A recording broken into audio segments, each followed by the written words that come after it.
So ito na nga mga idol, at ipapaayos natin itong bumigay na rubber bushing ng ating RFI 175. So ito yung ating ilalagay mga idol. Binili ko sa online shop itong gawa sa molde na rubber bushing. Nagsama na siyang washer mga idol. So itong ating ipapakabit dito sa Rusi branch sa Mountain Heights mga idol. Paano man siya matibay at makapal mga idol. Kaya tara!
Saglit lang ginawa ni kuya mga idol oh.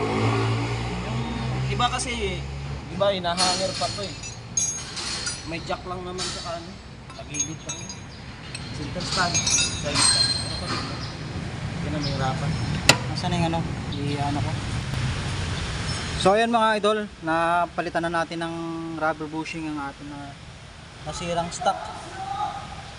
So ito yung nasirang stock mga idol. Yan. Ito yung nasirang stock, may mga lamat na. So, pinalitan natin siya ng molde na rubber bushing. Kaso ang problema, hindi kasya itong pinakabakal na dun sa bagong rubber bushing, kaya ito naiwan. So sa susunod, stock na talagang bibili natin mga idol. Okay na, finish na.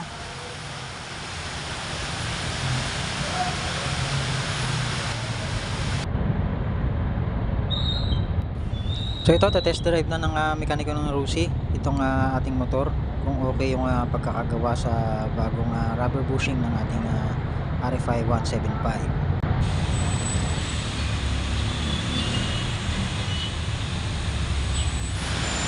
So yun mga idol, at naayos na yung ating rubber bushing na problema ng ating RFI.